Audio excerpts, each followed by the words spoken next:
वाह, क्या आईपीओ है। वाह क्या आईपीओ है, खास पेशकश हमारी जिसमें आईपीओ से जुड़ी हुई हर छोटी बड़ी खबर का हम करते हैं विश्लेषण। और हर बार की तरह हमारे साथ शौर्य जुड़ चुके हैं। शौर्य, आज क्या कुछ आंकड़े लेकर के आए, क्योंकि पिछले एक हफ्ते से हम मौजूद नहीं थे और आपने पूरी कमान जो है वो आईपीओ बाजार की संभाली हुई है मजबूती के साथ। आज बताइए क्या कुछ बताने वाले हैं आप। जी, आज ये बता देते हैं कि इस पूरे हफ्ते क्या होने वाला है। लिस्टिंग्स हैं, नई आईपीओ खुल रहे हैं, साथ ही साथ आज एसएमई बोर्ड पर एक आईपीओ खुला हुआ है, एक लिस्टिंग हुई है, उसके बारे में डिस्कस करते हैं। सबसे पहले स्टार्ट करते हैं उन कंपनियों से जो इस हफ्ते आने वाली हैं सब्सक्रिप्शन के लिए। उससे पहले जरा एसएमई वाला बता दीजिए जो खुले हुए हैं, तो उसके बाद से फिर मेन बोर्ड की तरफ बढ़ते हैं। जी बिल्कुल, अगर एसएमई से स्टार्ट करें तो एसएमई पहले देख लेते हैं लिस्टिंग, क्योंकि लिस्टिंग बहुत एक अच्छी लिस्ट हुई है। इशू प्राइस था इसका 100 और एनएसई पर लिस्ट हुई है 311 रुपीज़ पर शेयर पर, यानी इतनी ज़बरदस्त प्रीमियम के साथ कंपनी लिस्ट होते हुए नजर आई है। बिल्कुल, तो काफ़ी शानदार लिस्टिंग रही है। जरा स्क्रीन पर जरा ग्राफिक्स अगर हो सके तो ग्राफिक्स के जरिए दिखा दीजिए, ताकि हमारे दर्शकों को कम से कम पता लगे कि किस तरह की लिस्टिंग यहाँ पर देखने को मिली है। तो यहाँ पर शिवालिक पावर की आपको बता दें, यहाँ पे शायद ग्राफिक्स में कुछ समस्या है, जिसकी वजह से 311 पे आपको बता दें कि एनएससी पर ये शेयर लिस्ट हुआ है। शिवालिक पावर कंट्रोल का एसएमई का आईपीओ था और काफ़ी शानदार लिस्टिंग रही है। सर, क्या सलाह रहेगी जिनको इतनी अच्छी लिस्टिंग के बाद क्या करना चाहिए? देखिए, आप काट तो अभी सकते नहीं है, क्योंकि या तो आपने पहले काट लिया होता। मुझे लगता है कि आपको 1-2 वीक यहाँ पर इंतजार कर लेना चाहिए। लेकिन एक बार को चूंकि अच्छी लिस्टिंग मिल रही है, तो जब आपका ओपन होता है तो आप उसको जरूर एक बार प्रॉफिट बुक करने की कोशिश करिएगा। और मुझे लगता है कि एक बार प्रॉफिट बुक करना ज़्यादा समझदारी है। ठीक, चलिए शौर्य आगे बढ़िए। जी, इसके बाद अगर आगे बढ़ते हैं तो एक आईपीओ जो है एसएमई क्षेत्र में खुला हुआ है, जिसका नाम है नेफ्रोकेयर इंडिया। नेफ्रोकेयर इंडिया 2 जुलाई तक खुला रहेगा। प्राइस बैंड 85 से लेकर 90 रुपीज़ का।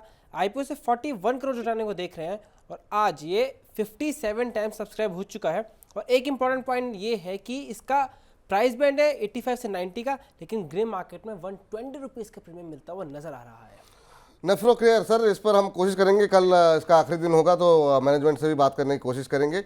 आपकी राय जानना चाहेंगे। नेफ्रोकेयर को अगर आप ट्रैक किया हो आपने, तो काफ़ी शानदार जो है हम देख रहे हैं कि रिस्पांस मिल रहा है। 57 गुना भर चुका है आईपीओ। आपकी सलाह क्या रहेगी? बिल्कुल, देखिए, वैसे तो अगर देखा जाए तो आईपीओ में अट्रैक्शन दिखाई दे रहा है और मुझे ऐसा लगता है कि बिजनेस एक्टिविटी काफ़ी अच्छी है, प्रॉफिटेबिलिटी भी काफ़ी अच्छी है। और अगर एक बार आप सब्सक्रिप्शन के लिए देख रहे हैं तो आप यहाँ पर कंसीडर कर सकते हैं। ठीक है, ये राय यहाँ पर नेफ्रोकेयर पे निकल करके आती हुई। कल आखिरी दिन है इसका, तो कल और थोड़ी डिटेल में बातचीत करेंगे। इस बीच वंशिका चेटवानी जी कह रही हैं, उनका सवाल अभी थोड़ी देर पहले हमने लिया था, कह रही हैं thank you so much sir, आपकी एडवाइस मिलती है, बहुत राहत मिलती है एंड डेफिनेटली पोर्टफोलियो को भी चमकाती है। विपुल सर एंड रवि सर, आपके लिए बिग सैल्यूट आप जैसे दर्शकों को कि आप लोग फॉलो कर रहे हैं और आप लोग अच्छी कमाई करते रहें। यही हम लोगों की कोशिश है, यही हम लोगों का प्रयास है। बहुत बहुत धन्यवाद आपका वंशिका जी। जी शौर्य, बताइए मेन बोर्ड में इस हफ्ते क्या कुछ एक्शन रहने वाला है, क्योंकि बहुत लोगों का पूरा फोकस जो आईपीओ बाजार पर रहता है कि लगाइए 4-5 दिन बाद कुछ लिस्टिंग गेन मिल जाए, प्रॉफिट बुक कीजिए और जेब में पैसे बने रहें।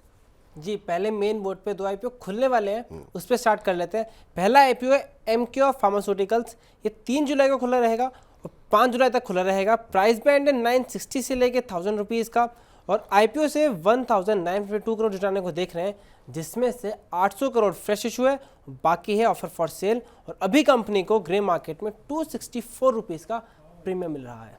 चलिए, 264 रुपये का प्रीमियम अभी से मिल रहा है। अभी 2 दिन बाकी, यानी परसों से आईपीओ खुलेगा और वहाँ पर आपको जो है पैसे लगाने हैं कि नहीं, ये तो रवि जी से पूछते हैं। एमक्योर फार्मास्यूटिकल एसएमई क्षेत्र के अंदर भी हम देख रहे हैं फार्मा की कंपनी आई हुई है और आईपीओ खुला हुआ है। अब मेन बोर्ड में भी एमक्योर फार्मास्यूटिकल आ रहा है, तो फार्मा क्षेत्र में फिर से एक्शन देखने को मिल रहा है। सर, 264 रुपये का ग्रे मार्केट प्रीमियम है, आपकी सलाह क्या रहेगी एमक्योर फार्मास्यूटिकल पे? देखिए, फिलहाल तो अगर मैं पूरी बैलेंस शीट को एनालाइज करता हूं तो जिस हिसाब से प्रॉफिटेबिलिटी है उसके हिसाब से अगर देखते हैं तो बोरोइंग बहुत ज़्यादा बढ़ी है। और अगर किसी कंपनी में बोरोइंग बढ़ जाती तो मैं थोड़ा सा उसको फंडामेंटल स्ट्रक्चर पे हिट नहीं समझता हूँ। प्लस प्राइस जो है वो भी काफ़ी हायर जोन पर है, यानी कि एक 960 से 1000 रुपए के प्राइस बैंड को दिया हुआ है। मुझे लगता है दूसरी अपॉर्चुनिटी यहाँ पर देखनी चाहिए, अवॉइड करेंगे तो अच्छा होगा। अवॉइड करेंगे तो अच्छा होगा। इस बीच हमारे एक दर्शक हैं अपर सर्किट जी, कह रहे हैं आईपीओ क्वेश्चन है मेरा, विपुल जी 3 दिन से सवाल भेज रहा हूँ, प्लीज़ लीजिए। 300 शेयर 345 रुपये 60 पैसे के, 345 रुपये के भाव पर हैं, 6 महीने का व्यू है। सर, आपने सब कुछ लिख दिया, बस शेयर का नाम नहीं लिखा है। तो एक बार शेयर का नाम लिख दीजिए, आईपीओ से जुड़ा हुआ सवाल होगा तो अभी ले लेते हैं, लेकिन ये ध्यान रखिए कि कम से कम प्रश्न तो भेजिए, अब किस आईपीओ में बात कर लें, लेकिन आपका प्रश्न हम अवश्य लेंगे, प्रश्न नाम भेज दीजिए। बताइए, सॉरी, और कौन कौन सी कंपनियां खोल रही हैं? जी अगली कंपनी खुल रही है, उसका नाम बंसल वायर इंडस्ट्रीज, वो भी 3 को खुलेगा, 5 जुलाई तक खुला रहेगा। इसका प्राइस बैंड कंपेरेटिव थोड़ा कम है, 243 से लेकर 256 का है, और आईपीओ से 745 करोड़ जुटाने को देख रहे हैं, जो पूरा ही फ्रेश इशू है। और यहाँ पर कंपनी को 60 रुपीज़ का ग्रे मार्केट में प्रीमियम मिल रहा है, 256 रुपीज़ के अपर प्राइस बैंड पर। चलिए, ये राय फिलहाल अब यहाँ पे निकल करके आती हुई, राय तो खैर क्या, अभी तो आंकड़े निकल करके आए हैं। बंसल वायर्स इंडस्ट्रीज यहाँ पर भी आपको प्रीमियम ग्रे मार्केट का देखने को मिल रहा है, 60 रुपये के आसपास का प्रीमियम है। सर, आपने देखा क्या यहाँ पे कुछ फंडामेंटल्स ठीक लग रहे हैं क्या? देखिए, इस समय अगर मैं बंसल वायर को देख रहा हूं तो सेम जो बैलेंस शीट है वहीं पर आकर थोड़ा डाउट पैदा हो जाता है। रिजर्व सरप्लस के साथ में अगर मैं ग्रोथ स्ट्रक्चर पे देखता हूं तो 22 से प्रॉफिटेबिलिटी उतनी नहीं बढ़ी है, लेकिन बोरोइंग जो है वो करीब 70% तक इंक्रीज हो गई है। और इस समय अगर मैं देख पा रहा हूं तो मुझे ऐसा लगता है कि जिस हिसाब से सेल्स है उसके हिसाब से प्रॉफिट रेशियो बहुत अच्छा नहीं है। तो मेन बोर्ड के हिसाब से और जो प्राइस बैंड इसका आ रहा है वो थोड़ा सा हायर जोन का लग रहा है। तो मुझे ऐसा लगता है कि थोड़ा सा वेट एंड वॉच की पॉलिसी रखनी चाहिए। कैसा सब्सक्राइब होगा, आगे कंपनी के मैनेजमेंट का क्या व्यू है, अगर वो क्लियर होगा तो ही आप विचार बना सकते हैं। तब तक के लिए अभी थोड़ा सा रेस्ट करिए और मुझे लगता है थोड़ा सा रुकिए, समझ के यहाँ पर निवेश करिए। सोच समझ कर करें निवेश, ये सलाह यहाँ पर रहेगी। अभी थोड़ा सा वेट एंड वॉच की भूमिका में रखिए, खुल जाने दीजिए, देखते हैं क्या कुछ निकल करके आते हैं आंकड़े और भी, तो थोड़ा भी वेट कीजिए, हालांकि अभी समय है खुलने में भी। इस बीच हमारे एक दर्शक हैं बुल डॉग के नाम से, उन्होंने उनका टिप्पणी आई है, कह रहे हैं कि आप एक सवाल लेने के कितने पैसे लेते हैं? सर, 1 भी रुपये नहीं लेते हैं। ठीक है, बहुत सारे दर्शक मनी9 को सप्रेम जो है कुछ पैसे भेजते रहते हैं, वो उनकी श्रद्धा है, लेकिन पैसे लेकर के सवाल नहीं लिए जाते हैं यहाँ पर। हाँ, ये हो सकता है कि आपका सवाल ना लिया गया हो या बहुत सारे सवाल छूट जाते हैं। कोशिश ये करते हैं कि जो थीम हम एक पकड़ते हैं उस पर सारे सवाल लिए जाएं, या फिर जिस पे ज़्यादा सवाल आ रहे हैं, तो इस तरह की टिप्पणियाँ, चलिए खैर कोई बात नहीं। चलिए, सॉरी, और भी कुछ है आपके पास? जी 2 आईपीओ इस हफ्ते खुलने वाले, मतलब उनकी लिस्टिंग होने वाली है। उनमें इंटरेस्टिंग पॉइंट है, पहला है व्रज आयरन एंड स्टील, दूसरा है allied blenders pad. Interesting point यह है कि दोनों में सब्सक्रिप्शन अच्छा हुआ, लेकिन दोनों में QIB ने ज़्यादा सब्सक्राइब करते हुए नजर आए हैं रिटेल से। पहले अगर व्रज आयरन और स्टील को देखें, टोटल 126 टाइम्स सब्सक्राइब हुआ था, रिटेल का 58 टाइम्स, QIB का 173 टाइम्स, और हाई नेटवर्थ इंडिविजुअल्स का 221 टाइम्स सब्सक्राइब होते हुए नजर आए। और आईपीओ का साइज भी देखें तो एक छोटा आईपीओ साइज है, 171 करोड़ का ही आईपीओ का साइज है। चलिए, दूसरी कंपनी बता दीजिए, फिर दोनों की लिस्टिंग पे क्या करना है। दूसरी कंपनी की अगर बात करें, दूसरी कंपनी एलाइड ब्लेंडर्स।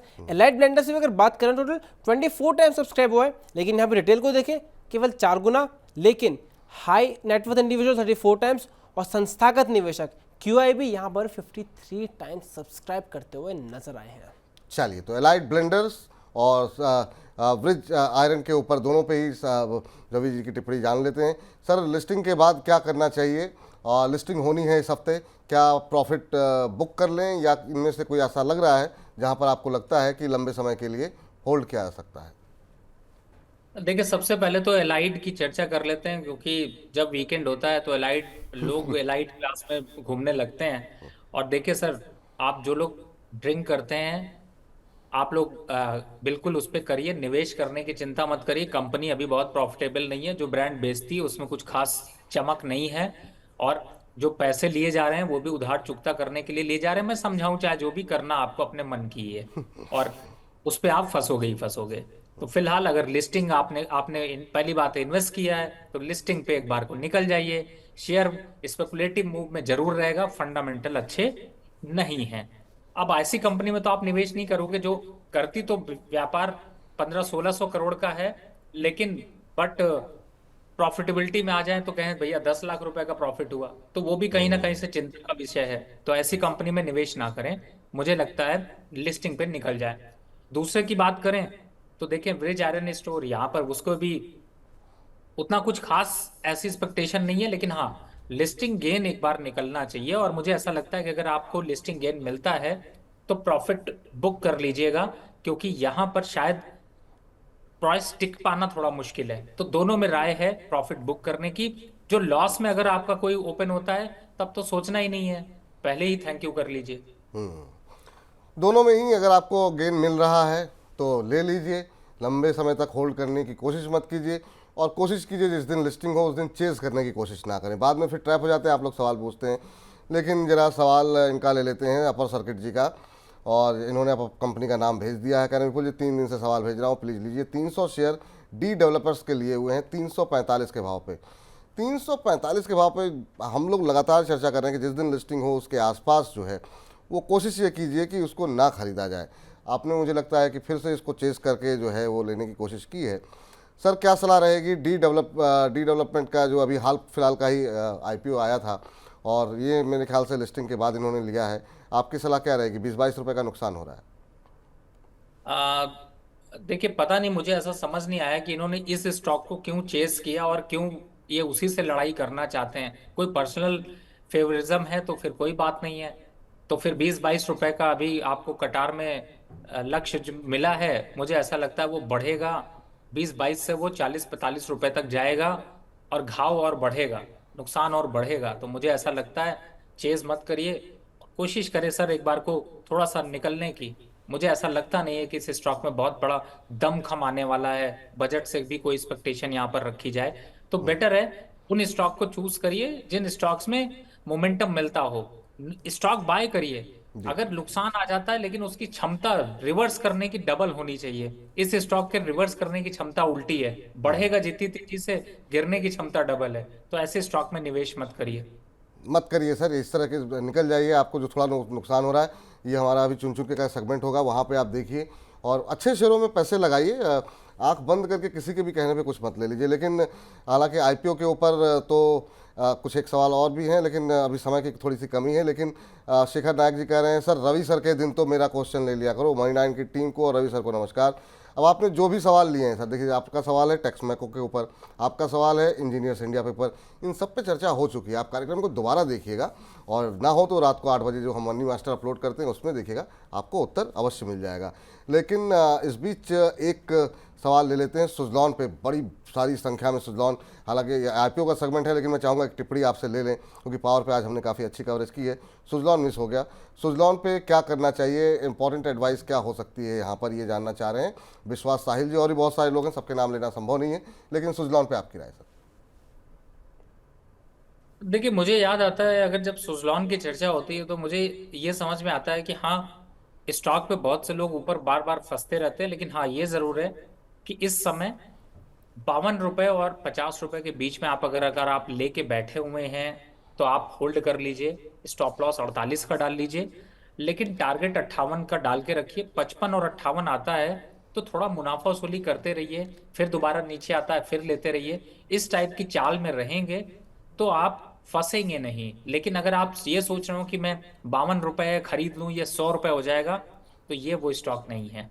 तो आप अभी फिलहाल राय यही है कि बने रहिए, लेकिन खरीदारी फ्रेश मत करिए। खरीदिएगा जब 52 रुपए से नीचे और 50 रुपए के बीच में 2-4 दिन खड़ा हो जाए, तब तक। अभी फिलहाल वेट एंड वॉच की पॉलिसी। ठीक है सर, चुन चुन के पहले एक सवाल और लेते हैं। नितिन जी बड़े परेशान हैं, अब क्या करें, मेरी भी मजबूरी फंस जाती है। मैं चाहता हूं कि अब थोड़ा सा आगे बढ़ा जाए, समय ज़्यादा हो रहा है, लेकिन इतनी भावुक तरह की टिप्पणियां आ जाती हैं। अब इनका सवाल ले लीजिए सर, टाटा टेक के ऊपर है, 1300 के भाव पर 50 शेयर लिए हुए हैं, कह रहे हैं कि लॉस काफ़ी ज़्यादा हो रहा है, मार्गदर्शन करिए, कई दिनों से सवाल पूछ रहा हूँ। ठीक है, सवाल आपका नितिन जी ले लिया जा रहा है। 1300 पे लिया हुआ है, 1000 का भाव आ गया सर टाटा टेक पे, बिल्कुल पीक पे जाकर के इन्होंने लिया है। आपकी राय क्या रहेगी टाटा टेक्नोलॉजी पे? सर, उड़ता तीर लिया है तो नुकसान तो लेना पड़ेगा, परेशानी और बढ़ेगी। अभी भी मौका है। एक बार को टाटा से टाटा टेक तक का सफर मत तय करिए। पहले भी टेक्नोलॉजी शेयर में कोई खास प्रॉफिट है नहीं। पिछले जितने प्रोग्राम हुए हैं और जब भी आईटी की चर्चा हुई है, विपुल जी आप बताइए मैंने क्या कहा है? सिर्फ निकल जाइए, मत रखिए। प्रॉफिट पे आए तो भी, लॉस में रहे तो स्विच कर लीजिए।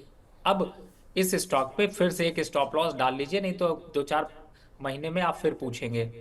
1000 के नीचे जाता है काट दीजिएगा, 850 आएगा तब सोचेंगे। कहाँ अभी वापस ऊपर जा सकता है? अगर 1000 का लेवल नहीं टूटता तो शायद 1080 तक आ जाए। 1300 आने की संभावना नहीं है। और ठीक, मुझे ऐसा लगता है कि आपको एक के बदले 10 शेयर मिलने वाले एनएचपीसी को लेना चाहिए, ना कि टाटा टेक को। बिल्कुल, तो ये राय निकल करके आती हुई। इस बीच सहज दिलसे के नाम से इन्होंने अपनी आईडी बनाई हुई है, और इनकी जो टिप्पणी है वो सुन लीजिए सर, उसके बाद वाक्य आईपीओ सेगमेंट खत्म करते हैं। कह रहे हैं सहज, सरल, सार्थक और विश्वसनीय सी लगने वाली विपुल और रवि सर आपकी प्रस्तुति में ईश्वर करे भरोसे की दृढ़ता की वृद्धि बनी रहे। तो बहुत अच्छे अच्छे शब्दों का इस्तेमाल और बहुत ही अच्छी हिंदी का इस्तेमाल, और बहुत बहुत शुक्रिया सहज जी। और आपने बहुत सहज भाषा में लिखा है और दिल से आपने लिखा है, ऐसा लग रहा है क्योंकि आपका नाम ही सहज दिल से है। इस नाम से आपने यूट्यूब आईडी बनाई हुई अपनी। बहुत बहुत शुक्रिया आप सभी दर्शकों का इतनी अच्छी अच्छी टिप्पणियाँ और इतने अच्छा प्यार बरसाने के लिए हम लोगों के साथ। फिलहाल वाह के IPO में इतना ही, लेकिन चुन चुन के अभी बाकी है। वाह क्या IPO है।